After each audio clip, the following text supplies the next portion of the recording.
Welcome to the Festival of Storytellers.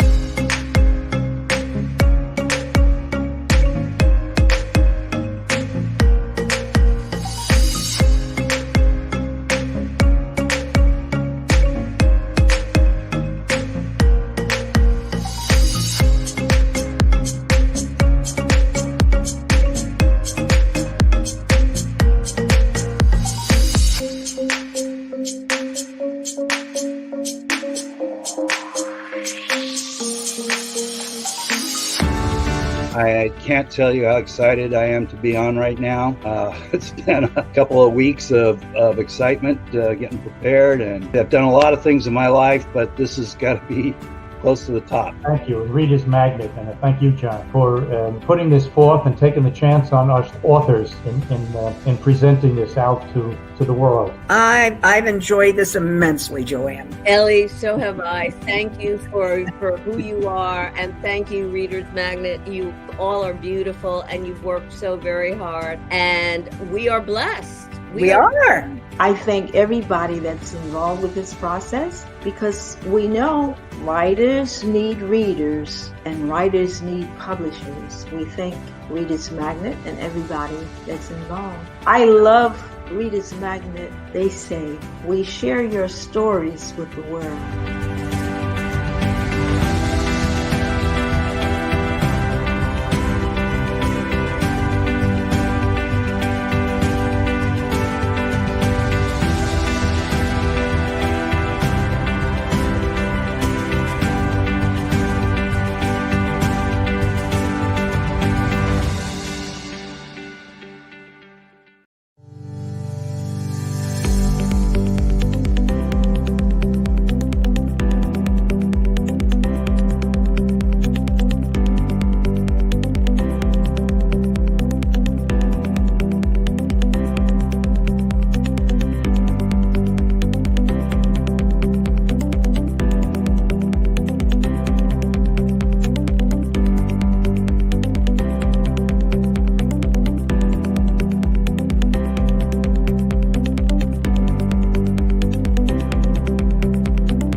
Good afternoon, fairgoers and participants. This is Kylan Barron, author of Unspoken Truth from a Buried Past.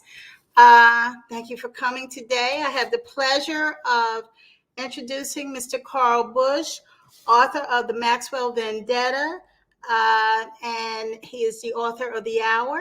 And I want to say thank you for joining us and welcome, Mr. Bush. Good afternoon, Mr. Bush, or Carl, rather. How are you today? I'm fine. Name is Carl Brush, like toothbrush. That's all right. We just met. Okay, yes. We just met. So you're not the first one, I'll tell you that. Sure. I apologize for that. You are the featured author of The Hour. Tell me your thoughts. How do you feel right now? I feel ready to go. You feel ready to go? I got a lot of good stuff to share, so I'm anxious to get going with it too. All right. Well, and I'm very glad to meet you too. You too. And guess what? We're getting ready to get it going so that you can share your wonderful story. We're going to talk about The Maxwell Vendetta. I know that this is a saga, and several of you've got a trilogy out. Am I correct? Yes, Maxwell Vendetta is the first one in the trilogy. I noticed in the lead up that you also are, showing the third in the trilogy, which is the Swindle in Sawtooth Valley. Actually, that has not been published yet. It's being published next month, and so it'll be out, and that'll be the third one, as I said, in the trilogy. But as you mentioned, here is the Maxwell Vendetta, and somehow or another, I've gotten my Oh, you're in great view. Okay. Yeah. Okay. Anyway, the Maxwell Vendetta is the very first full-length book that I got published quite a while ago now, and the title refers to the Maxwell family, and they are a family that built a big ranch up in the High Sierra. Myself, I come from California. I have lived here all my life. I'm speaking to you from Oakland, but my great-grandparents came across the plains in 1864, did the covered wagon thing, and settled down in Northern California, a little ways north here of the Bay Area. And they and we have just been here ever since. Most of my books are set in this geographical area between the High Sierra and San Francisco. And so I like it here, and I really enjoyed getting to know more and more and more about the history of the area, which includes the gold rush, the Mexican-American War, and an awful lot of really interesting history. The second Vendetta is the second one in this trilogy, and we find out in the first of these, the Maxwell Vendetta, which I just held up a minute ago, that there is someone out who wants to get revenge for something that happened during the trip across the plains to set up this big ranch that I talked about in a place called Sawtooth Valley, which takes its name from 3 granite peaks that rise up at the head of the valley. There's springs that is located at the base of those peaks. A nice creek flows out of there. It goes into the American River and eventually into the Sacramento Valley. But because of that incident that happened, this one guy decides that he wants the whole family to get wiped out. So they think they've gotten him taken care of in the Maxwell Vendetta, but it turns out that he isn't really vanquished. So he comes back to try again. And that's the subject of the second Vendetta. And then the Swindle in Sawtooth Valley takes place, of course, subsequently. And we find out an awful lot about the rest of the attempts, and there's a lot of romance and adventure and suspense and so on and so forth going on through all 3 of these things. Wow. I think that sort of sums up. That's a lot of pages, but That's okay. will keep you going. That's quite all right. Sounds interesting. Let me ask you a question. You did tell us a little bit about yourself. Did you grow up in the area in which you have written your work? Yes, pretty much. Let's see. I'm, as I said, I live here in Oakland. My grandparents settled in a little place called Covelo up in Round Valley up here north. And the family kind of spread out from there. And I myself have lived in about 4 different locations in California. but I'm a unique kind of person. I'm a fourth generation Californian, and an awful lot of Californians came from somewhere else, but not me. I came from here and I am here. Okay.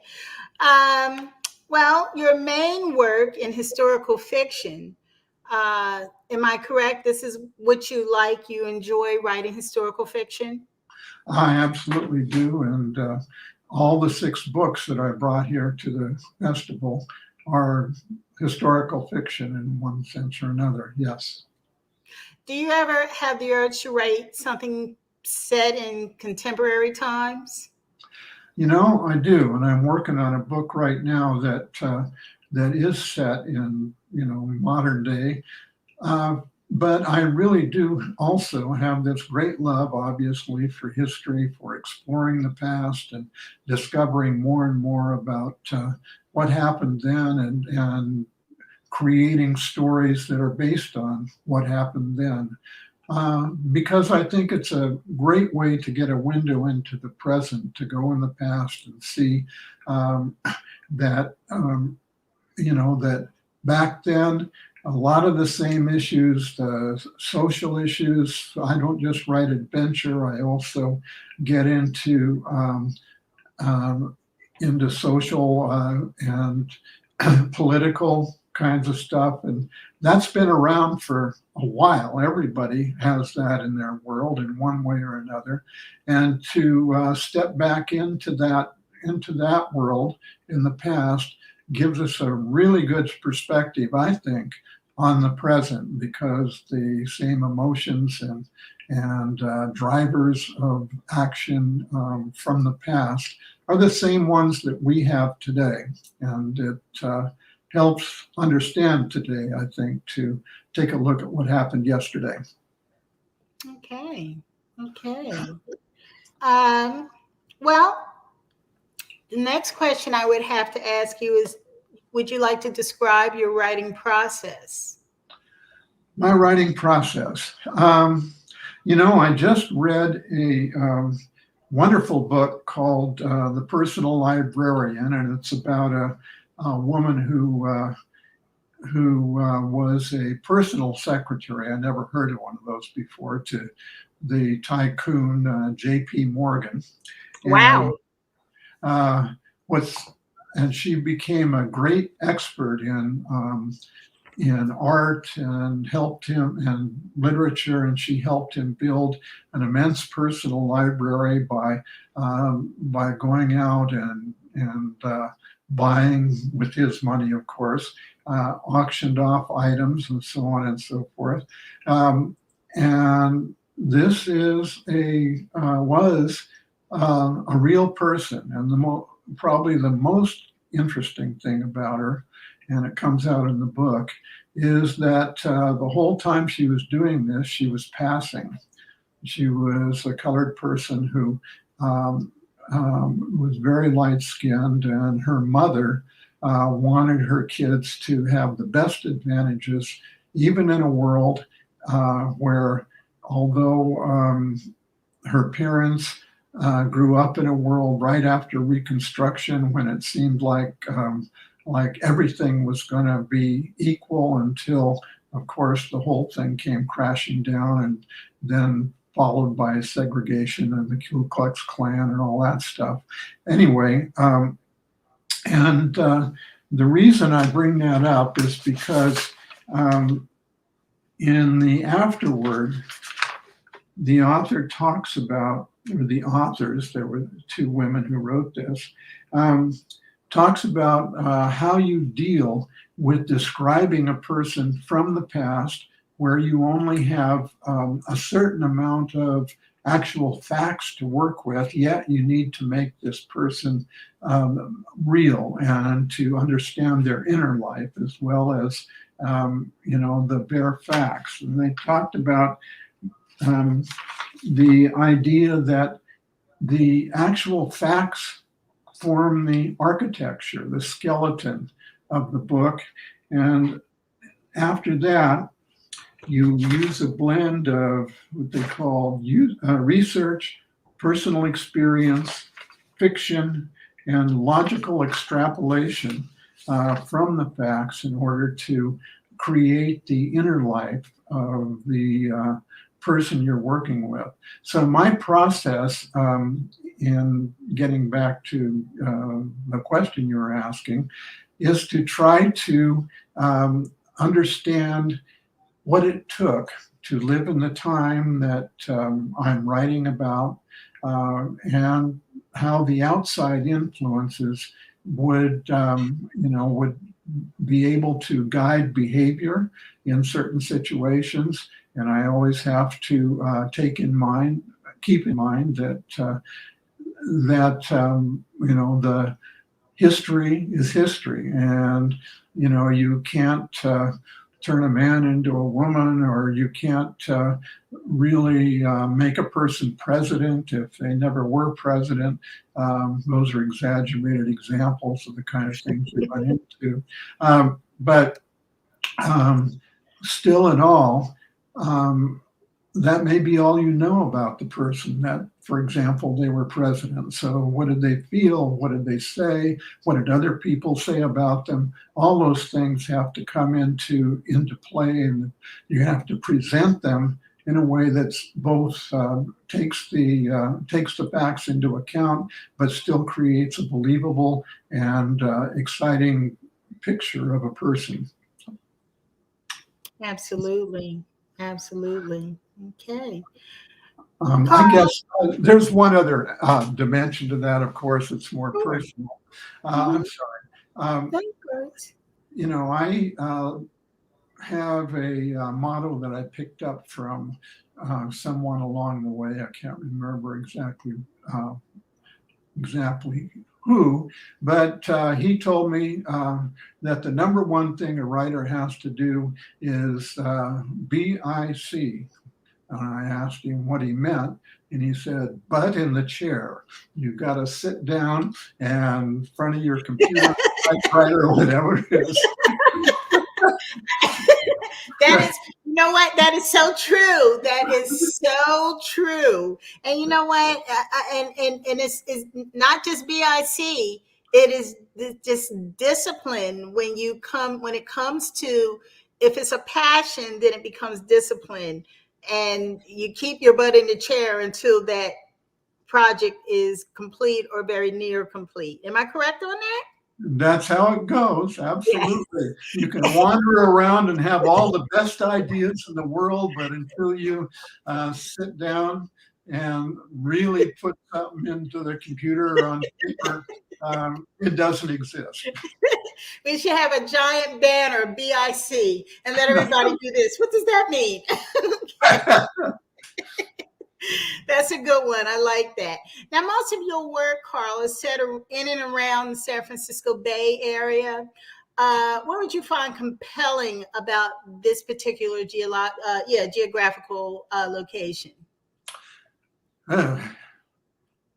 There is such a rich history of this place that it seems like it's inexhaustible. And so I live here, as I said, and I see every day evidence of the kind of things that made this place what it is today, and all kinds of things that I don't know that I would really like to find out about. So I jump in and do ask questions and go to libraries and all the rest of those things you need to find out about stuff. And I don't think there are very many places that have a richer history than the San Francisco Bay Area. It started out, of course, as a place where Native Americans were able to live in comparative comfort. The climate doesn't have any extremes, so with sort of minimal shelter in a lot of ways, they were able to live lives that were abundant with fish and animals and food and so on and so forth. And then, of course, the Europeans came in, and this is a pattern that's, of course, been repeated all over the country. And the Spanish were the first Europeans who came in, and they decided that it would be really important to look around, see all these Native Americans, but those Native Americans, they were not Christians. So they had to turn them into Christians somehow or another. So they built all these missions. They built 21 missions up and down California that were for the purpose of bringing these heathens to God. And that really meant enslaving them and killing them. And, as long as somehow or another they had them baptized, they figured that was doing them a favor because they could be sent into heaven.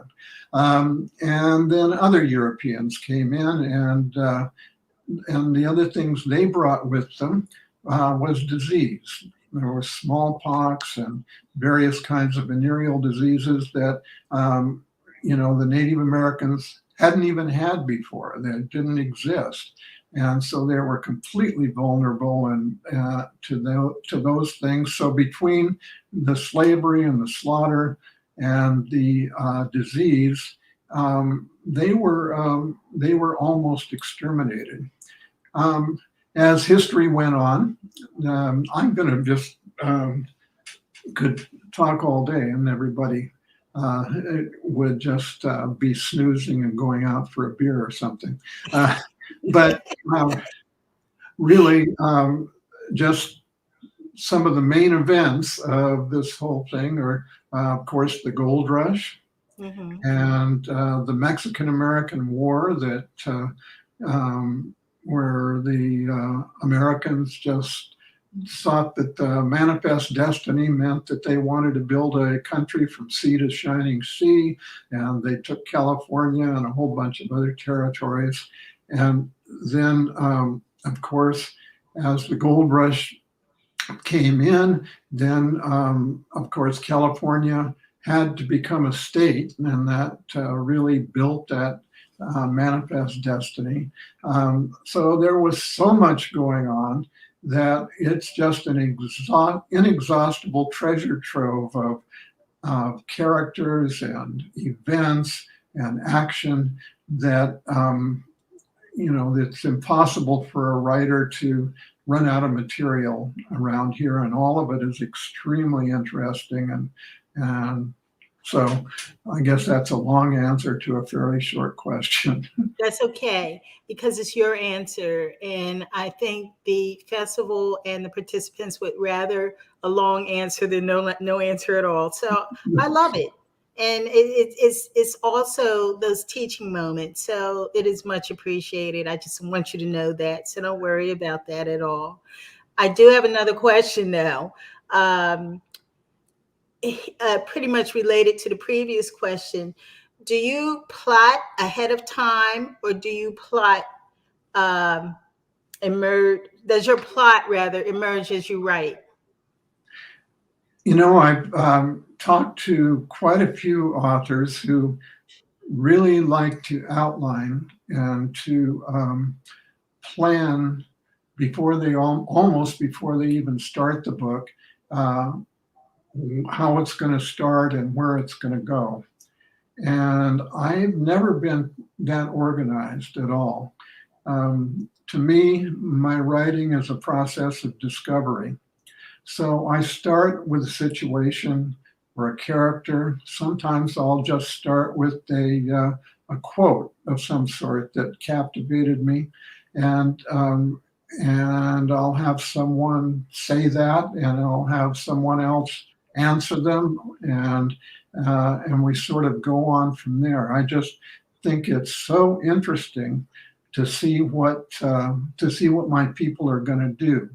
And I don't always know. I had a mentor one time who said, the best thing you can do, he obviously had had a prejudice that was very much my own direction that I like to go.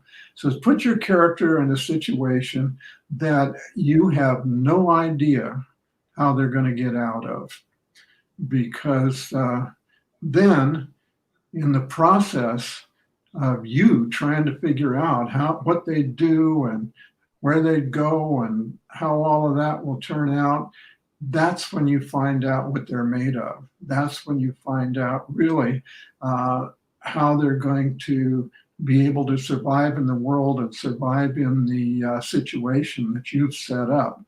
And to me, that's just the most fun that I can have. I remember at one point, it was in the Maxwell Vendetta, after all. My main character, Andy Maxwell, by the way, is sitting right here in his bowler hat. And he's the protagonist of the Maxwell families. And he gets buried in a landslide. And he's really trapped. And I had to figure out, you've got him in there. I could have just gone back and erased the whole thing and not had him get trapped, figure out something that would, that he would not have to escape from so much. And that way I wouldn't have to, be the figure out how to get him out. But then I said, no, let's see what he's going to do. So I went through a series of moves and this and that and the other thing, and finally he did get out of there and went on to to further the plot of the book. And I've done that in a number of other situations. I've found it among the best advice I've ever received as a writer, partly because I think it's interesting for a reader, but also because it's very interesting for me to discover, both in terms of the events of the book and in terms of the characters, what they're going to do and how they're going to handle these crises. And I dream up.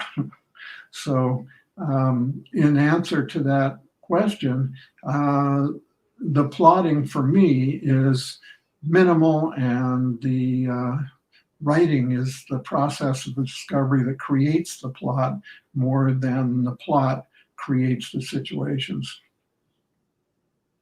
Okay. And how never mind. I got you. How do characters in the plots,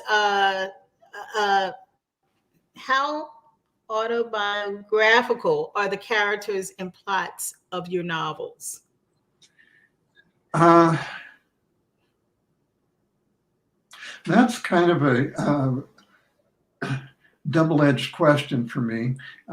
There is no place, or very, very few places, where I can say, oh yeah, what happened here, that also happened to me. And this is what I myself did in that situation. Or when I met this person or that person, that's exactly like this other guy or woman that I put in the novel. And I wandered around and said, I've got to put this person in this story because they're so interesting. And so I just want to make sure that when I tell the tale, they're included. What I do have that's autobiographical is that a lot of my characters are kind of amalgamations of my own world, rather than specific people, for example, or people who are in particular situations specifically.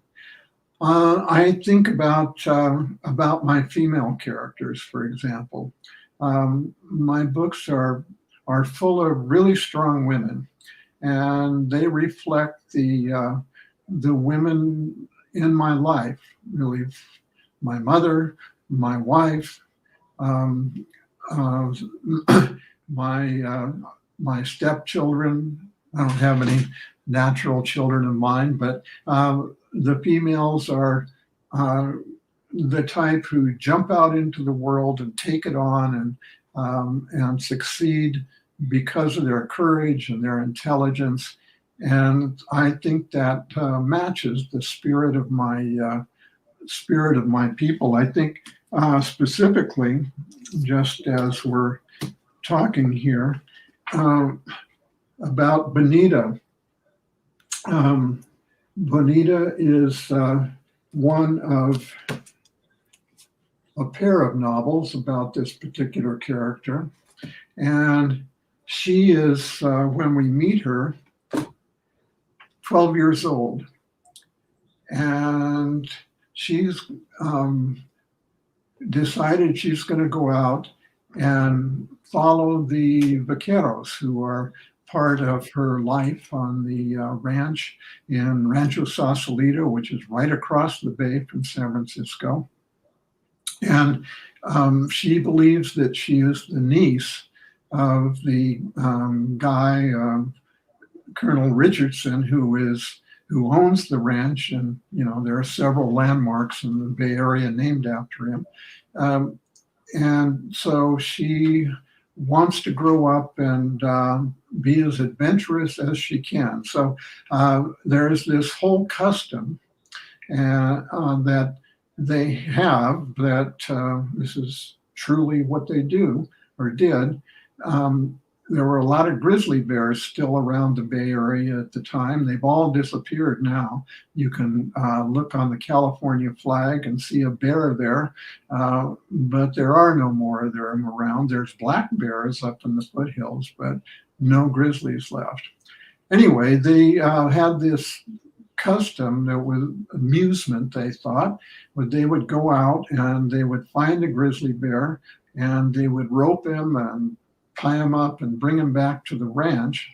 And then they'd throw him in a corral, and they would then on Saturday night or Saturday afternoon, they'd bring in a bull and they'd put them in a corral together and they'd watch while the two went out and did combat with one another, and they'd place bets and all the rest and see who won. And of course, especially if, then afterwards, it didn't matter who won because they were both destined for, for a fate that no one would want. The bear made a nice bearskin rug, and they often would use the hide of the bear to make chaps, that were part of their costume, and claws of the bear, some would hang over onto the boots of the vaquero, and you could say, "Oh, I went out there, I got this grizzly bear, and these are his paws." And by the way, the paws were supposed to be a delicacy, the best part if you were going to eat the bear. That's where you'd start. So anyway, she wants to go out and be part of that. She's only 12 years old, and there was a lot of opposition to that. They told her she couldn't do this, but she's just the kind of person who says, "All right, you tell me I can't, well, I say I can." So she goes out with them and follows along behind and sneaks up and watches them attack this whole group of grizzly bears who are eating the leavings of the food that the people in the ranch have thrown away, but still the bears really like the bones and what's left of the meat and so on and so forth. So they'd spot a bear and they'd decide that they were going to rope him, and Bonita's watching them the whole time. And as she's watching at the edge of this wash, this creek that they're all at the bottom and feeding on. The bank gives way, and she rolls down, and now she's right in the middle of the bears. So you'll have to read the book to find out what happens to her next, but I will say she lives through it. Okay. Otherwise, the book would be over in about 20 pages. Obviously, it's not. Okay. Anyway, she goes out, and she's really has that kind of spirit that carries her through an awful lot of adventures in the book, and that is just emblematic of the kind of person she is. And a lot of the women in my books are of that kind of spirit. Wow. So that's as autobiographical as it gets, sort of, 2 or 3 steps removed, but still of the same temperament. Okay. Well, I have another question. You have a trilogy as well as one book. And then you just spoke about that book, and that was Bonita. So that was you got me there on that one. But how and why did you decide to continue writing about the same characters and local once a book is finished? I'm sorry, I didn't get this next. I mispronounced the word, but you understand what I'm saying. Yes, I do. Why do I keep going? Well, in one sense, when I finish a book, I don't like to. I just have something temperamental about me, I guess, that I don't like to tie everything up in a nice, neat package and then walk away. There's always at the end, both I think for my readers and for me, something else that needs to be said, some part of the story that is unfinished, something where there's still some suspense left. Even after the last page, you want a little more. At least that's one of the things I want to leave my readers with, is wanting a little more. Tell me more. This is not enough of a story. Please. And as I said, my writing is a source of discovery. So I want to discover what the rest of that story is. And so the only way to do that, since I don't really plan my plots, as I said earlier, is to write some more. So away I go. In the case of Bonita, when I did the same kind of thing with the Maxwell Part 2, is that during the course of her adventures, she has a baby. Okay. And the baby is stolen from her at birth. So she spends a large part of her of the book trying to find out what happened to her daughter. At the same time, as part of the identity search that she's going through, she finds out that she is not the niece of this Richardson guy that she thinks is her uncle, but in truth, she is just a foundling. Her parents were out supposedly wrestling horses, and the vaqueros came out, caught them wrestling horses, and shot them down. And Bonita, Bonita was a little baby at the time, so they picked her up, took her in, and raised her, and told her that her parents had died in a shipwreck and that she was their niece. Well, she overhears a conversation, finds out that's not true, and in addition to trying to find her daughter, she's also trying to find out who her parents were. She doesn't believe they were criminals. They couldn't possibly be criminals. So she spends a large part of the book trying to figure out who they are. And this is part of the untold story. She does find her daughter, but the daughter is being raised by another family, and she goes along with that for a while. But then the family decides that they want to keep her away from Bonita. So that's the source of the second book that I'm talking about. There's another story to be told.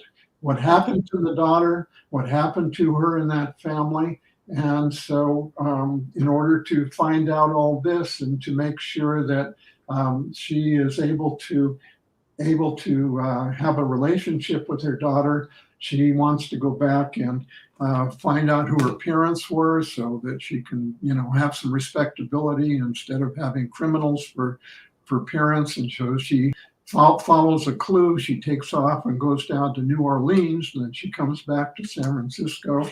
And that's the source of the title, is she's my daughter. You can't keep her. And so, there's two different stories right there that weren't finished by the end of Bonita. And that's sort of what happens to me as I'm telling the story, as I come to a certain juncture. And the book may be finished, but the story's not over yet. Okay. Carl, do you have any advice for young writers who are aspiring to build a literary career? Well, I have advice for people who want to write. As far as a literary career is concerned, I think you can't keep a literary career as the object of all the activity you're doing, all the keys that you're pressing, and so on and so forth. Actually, let me tell another little story about doesn't have to do with writing. I've also directed a lot of theater. I taught in secondary schools, had a nice career doing that. And I was at a workshop. This was back in your area because I was in Philadelphia at the time. And so it was just a summer workshop, and we teachers were there, and we were, we had high school students to work with. And the guy who was in charge of it at Temple University said, they're close to New York, so it's an extremely competitive thing. And in that people in Philadelphia, they always want to get to New York, of course, if you're in theater. And he said, I always try to discourage my students from going to New York and trying to get in the theater. I do everything I can to stop them. And of course, we asked him, why? What do you want to do that? They're all creative. They have all this enthusiasm and everything. And he said, well, if I can discourage them, then they don't belong there. Mm-hmm. In other words, you've got to go through so much. And if it's just something that you need to do, then you're going to stay with it. And I've had a lot of students, drama students, who have been in that same situation, and it matches mine too. I went through a lot of years of writing, and I'd send stuff in, and got that inevitable thing back in my day. What we had to do was type stuff up. This was pre-computer, type stuff up, and then we'd, either have to send a few pages depending on what the publisher and so on. Sometimes they wanted a chapter, sometimes they want a couple of pages, sometimes they just want a query letter, and then you'd get a 9x12 envelope and stamped self-addressed envelope for them to send their rejection slip back, and you send it in to them, and then you get the envelope back, and of course it would be most of the time almost all the time a rejection. And there were a number of times when I said, I've been through all this. Not only is it a lot of work, but it's kind of expensive because, those envelopes weren't cheap, the stamps weren't cheap. And, it just, what was I doing, But there was just something in me that I couldn't stop. It was almost an addiction, I guess. So if you want to be a writer, you've got to write, and you just got to BIC and keep on typing and go and go and go. And if you are doing it in order to become John Grisham or some of these other type A writers or class A-list writers, what I was going to say. If you want to become an A-list writer, then the odds are so far against you that it's almost the lottery. You get a break, you meet somebody, somebody picks something up and says, hey, we can turn that into to something else. Why don't you come in and talk to us, and a few more pages and all that kind of stuff. So I sum it up in 2 words, keep writing. You want to write a career. Keep writing. Just keep writing, and maybe something will happen. Odds are that it won't, but you can't be a writer unless you write. And just because you write doesn't mean that you're going to have a writing career, except in your lonely room. But lonely room, BIC, and keep writing. It doesn't get any better than that. Those are writers' words to live by, right? Right? Okay. Oh, Lordy. It's a little insane, isn't it? Pardon me? It's a little insane, isn't it? It can be, but it's what you make it as an individual. If you're a writer, all that you're saying is absolutely correct. And, you really pretty much have to shut the world out to become creative with your writing, But I love the BIC. So make sure you have some snacks there that you don't have to leave that chair. It's right there next to you in the lonely room. Snacks, lonely room, BIC, right. Okay. I'll toast you with some. This is just water. It's not vodka. Sometimes you wish it was. But. Right. I hear you. Now, of the 6 novels you brought here to the festival, as you spoke of earlier, 5 are set in California. But The Yellow Rose is set in Texas. Now, how did you come about that? Now that I'm glad to tell you about it. Obviously, I'm glad to tell you about my whole life. But okay, that's The Yellow Rose. And you might notice, you probably can't see on the screen, you see that I had a co-author for this book. His name is Bob Stewart. And he passed away shortly after the book was published, unfortunately. I'm still very, very glad that he was able to see the book in print and hold it in his hands and read it and so on and so forth. But as I said, I'm a native Californian through and through, and he was a native Texan through and through. He came from San Antonio, which is where the Alamo is, of course, and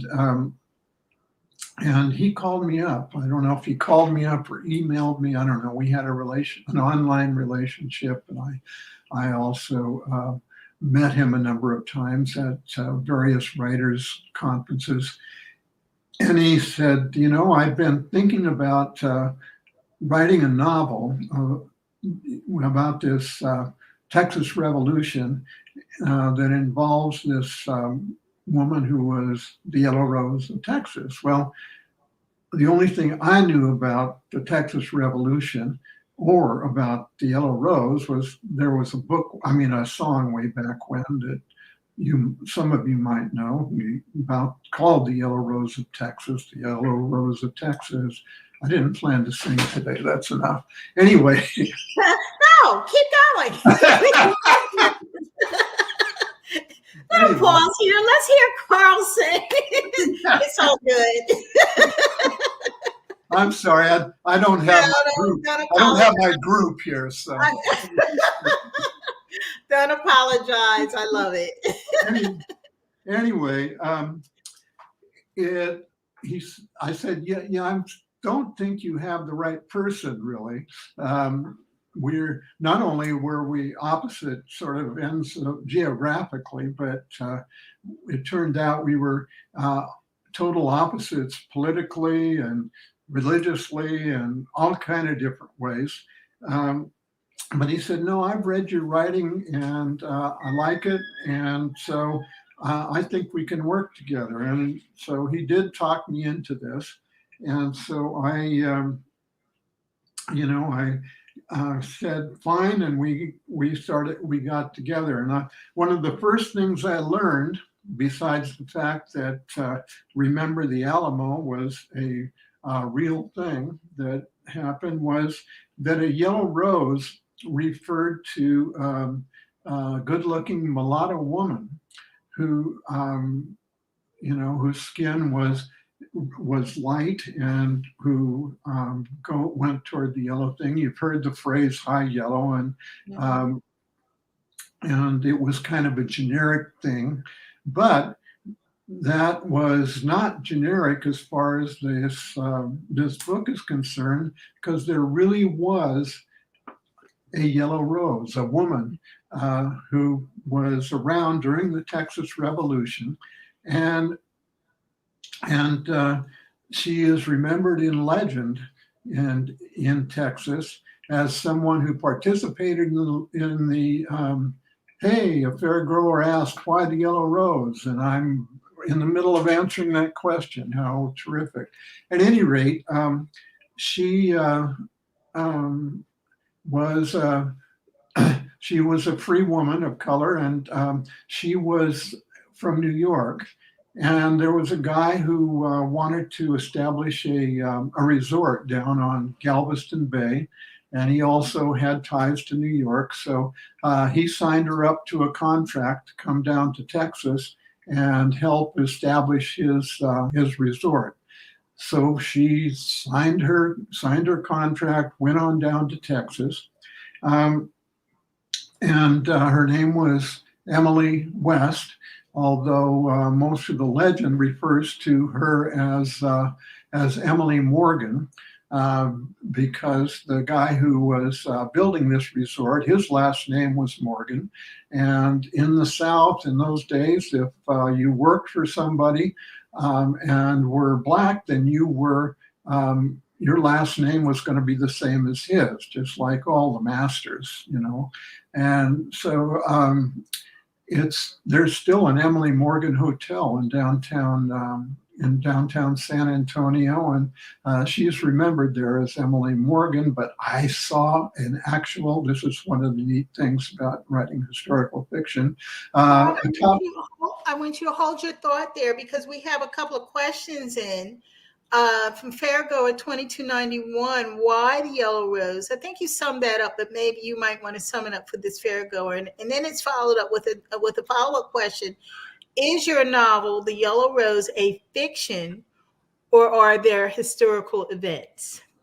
They're absolutely historical events. We followed Sam Houston's leadership in getting together an army to throw off Mexican rule, and in the process of doing that, they establish an actual country, a republic.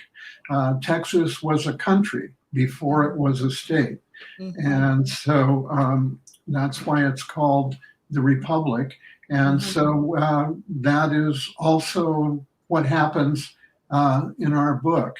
However, where we depart is that there's a legend that Emily, the Yellow Rose woman, took part in the revolution, but it's never been proved. There's no proof that she actually met Sam Houston.